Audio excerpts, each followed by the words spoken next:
Bismillahirrahmanirrahim. Assalamualaikum warahmatullahi wabarakatuh. Baiklah, kembali lagi dengan saya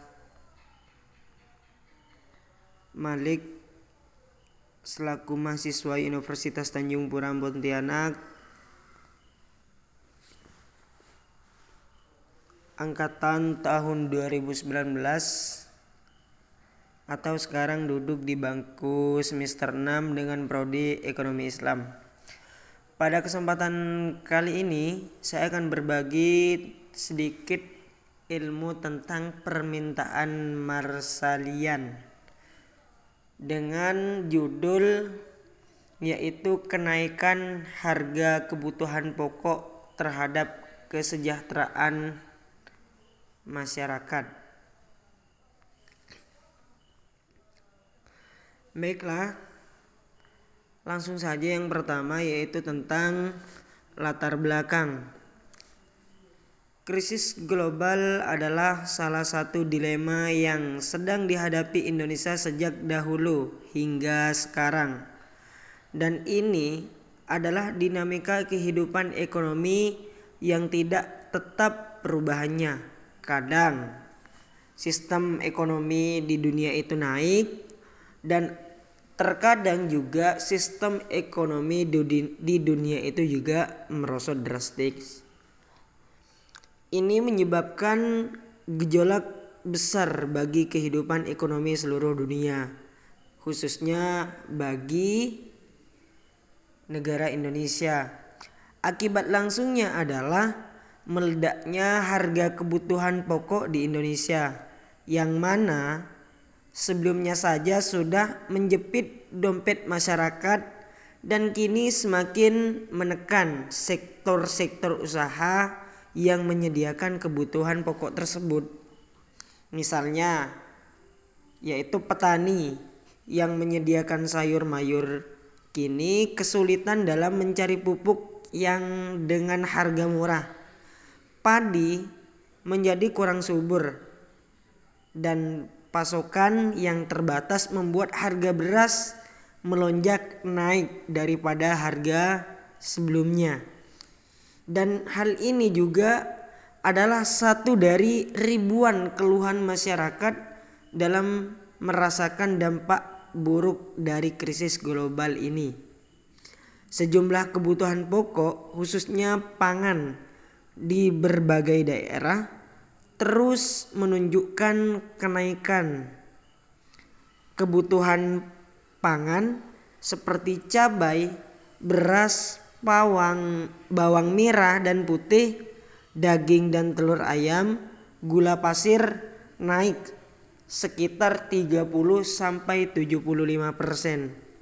Bahkan bisa mencapai 2 kali lipat dengan kalau dilihat dari faktor musim yang meningkat tajam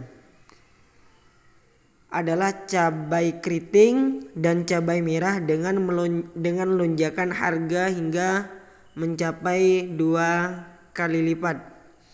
Dengan situasi pasar tersebut akan mempengaruhi kondisi perekonomian masyarakat. Pertama, jika harga barang primer meningkat sementara pendapatan tetap, maka akan menyebabkan harga barang sekunder pun akan meningkat. Yang kedua, apabila pembelian terhadap barang sekunder pun akan menurun. Dan yang ketiga yaitu perubahan harga barang konsumsi akan menyebabkan tingkat substitusi atau pergantian terhadap barang konsumsi akan berubah pula. Selanjutnya kita masuk ke rumusan masalah.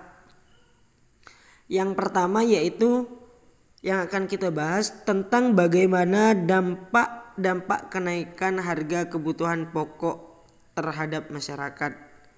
Dan yang kedua, bagaimana upaya pemerintah untuk tetap bisa mensejahterakan rakyatnya di era krisis global. Sedangkan tujuan dari penelitian ini yaitu yang pertama untuk mengetahui dampak kenaikan harga kebutuhan pokok terhadap masyarakat, dan yang kedua yaitu untuk mengetahui upaya pemerintah dalam mengatasi kenaikan harga pokok di era krisis global. Dan manfaat penelitian ini diharapkan yang pertama bagi penulis yaitu dapat menambah wawasan dan pengetahuan terhadap dampak kenaikan harga kebutuhan pokok terhadap masyarakat. Dan manfaat yang kedua yaitu bagi ilmu pengetahuan, menambah pengetahuan dan diharapkan mampu menjadi sebuah masukan yang membangun dan meningkatkan kualitas pendidikan dan pengetahuan. Tinjauan teori. Pengertian harga.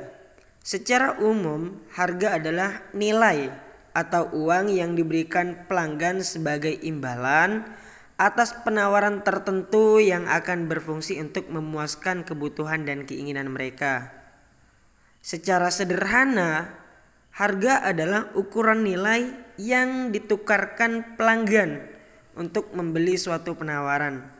Sedangkan menurut Kotler dan Armstrong pada tahun 2012, dalam arti yang sempit, harga atau price adalah jumlah yang ditagihkan atas suatu produk atau jasa. Lebih luas lagi, harga adalah dalam jumlah semua nilai yang diberikan oleh pelanggan untuk mendapatkan keuntungan dari memiliki atau menggunakan suatu produk atau jasa. Sedangkan pengertian kebutuhan pokok, kebutuhan jika diartikan secara bebas merupakan semua hal yang dibutuhkan manusia agar dapat mempertahankan sekaligus mengembangkan hidupnya. Pemenuhan kebutuhan tersebut dapat dicapai dengan pencapaian kesejahteraan. Tentunya kebutuhan setiap orang berbeda-beda yang bergantung pada kondisi alamnya, dari tempat tinggalnya, dari sifatnya dan karakternya, dari masing-masing individunya, sampai gaya hidup, agama, dan budayanya.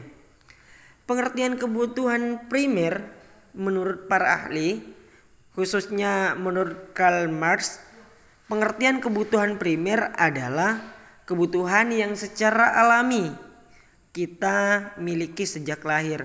Hal tersebut termasuk kebutuhan makanan, air, dan juga tempat tinggal. Nah, selanjutnya kita masuk pada tinjauan empiris. Anggota Komisi 4 DPR RI yakni Rofi Munawar dalam keterangannya yang tertulisnya di Jakarta pada hari Senin tanggal 2 April tahun 2012 mengutarakan bahwa harga kebutuhan pokok yang tetap melambung tinggi menunjukkan pemerintah tidak pernah serius dalam menata sistem perekonomian nasional. Salah satunya terkait tata niaga kebutuhan pokok.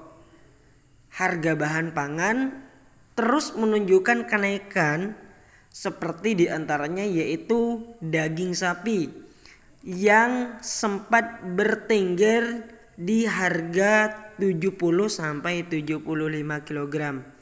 Namun mengalami kenaikan menjadi 100.000 per kilogram. Dan kenaikan harga tersebut tentunya sangat menyulitkan masyarakat Indonesia untuk mendapatkan kesejahteraan. Dan selanjutnya yaitu tentang kerangka berpikir.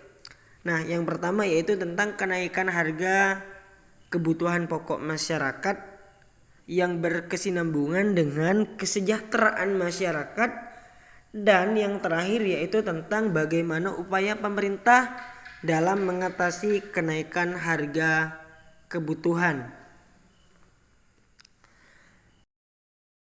Jenis dan sumber data yang saya peroleh yaitu dari jenis sumber dan data yang digunakan oleh data survei yang dilakukan oleh anggota Komisi 4 DPR RI yaitu Rofi Munawar di Jakarta pada Maret 2012 lalu. Dan metode analisis data ini yaitu menggunakan analisis regresi dengan cara mengumpulkan berbagai data yang dihasilkan dari analisis dan kualitatif.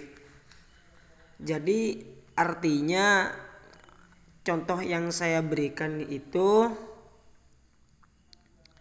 bahwa permintaan Marsalian lebih tepatnya